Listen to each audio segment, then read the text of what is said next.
வணக்கம் நண்பர்களே, இது டெய்லி டாக்ஸ். தமிழ்நாடு அரசியலில் கடந்த 50 ஆண்டுகள் இல்லாத ஒரு மிகப்பெரிய அரசியல் திருப்பம் தற்போது உருவாகியுள்ளது. டிஎம்கே, ஏஐடிஎம்கே இந்த இரண்டு திராவிடியன் சக்திகளின் நடுவே நடிகர் விஜயின் தமிழக வெற்றிக் கழகம் மிகப்பெரிய அரசியல் சக்தியாக எழுந்துள்ளது.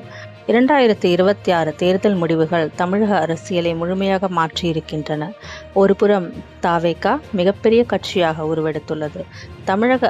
தமிழ்நாடு அரசியலின் நிமிடத்துக்கு நிமிடம் மாறும் சூழல். தற்போது வந்துள்ள முக்கிய அப்டேட்டுகள்: 118 எம்எல்ஏக்கள் ஆதரவு. ஆளுநரை சந்திக்கிறார் விஜய். நாளை காலை 11 மணிக்கு பதவியேற்பு. தமிழக அரசியலில் அதிரடி திருப்பம் நொடிக்கு நொடி மாறிக்கொண்டிருக்கின்றன. சினிமாவில் கிளைமாக்ஸ் கொடுத்த விஜய் இப்போது அரசியலிலும் அதே ஸ்டைலில் வெற்றி பெறப் போகிறார்.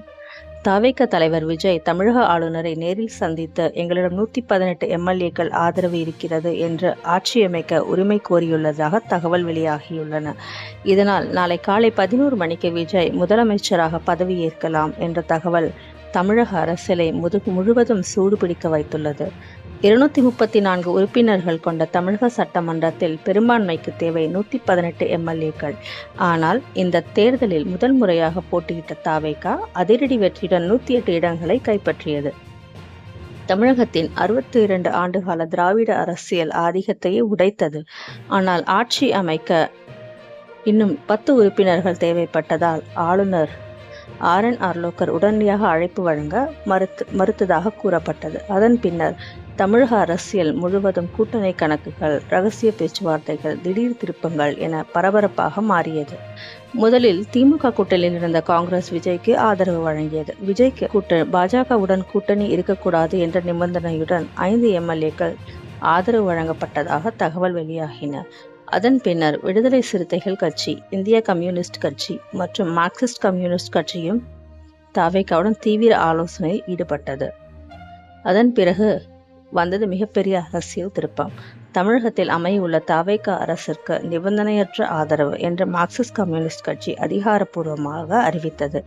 அதேபோல் இந்திய கம்யூனிஸ்ட் கட்சியும் தவிக அரசுக்கு நிபந்தனையற்ற ஆதரவு வழங்குவதாக தெரிவித்தது. இதனால் விஜய்க்கு தேவையான மேஜிக் நம்பர்ஸ் 118 கிடைத்துள்ளதாக அரசியல் வட்டாரங்கள் தெரிவிக்கின்றன.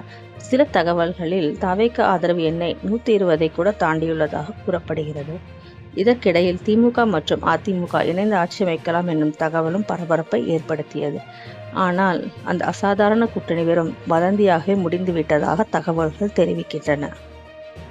இப்பொழுது தமிழகத்தின் கவனம் முழுவதும் நாளை பதவியேற்பு விழாவை நோக்கி திரும்பியுள்ளது. சினிமாவில் தளபதி என்ற ரசிகர்களால் கொண்டாடப்பட்ட விஜய் இப்பொழுது தமிழ்நாட்டின் முதலமைச்சராக அரசியல் வரலாற்றில் புதிய அத்தியாயம் எழுதப் போகிறார்.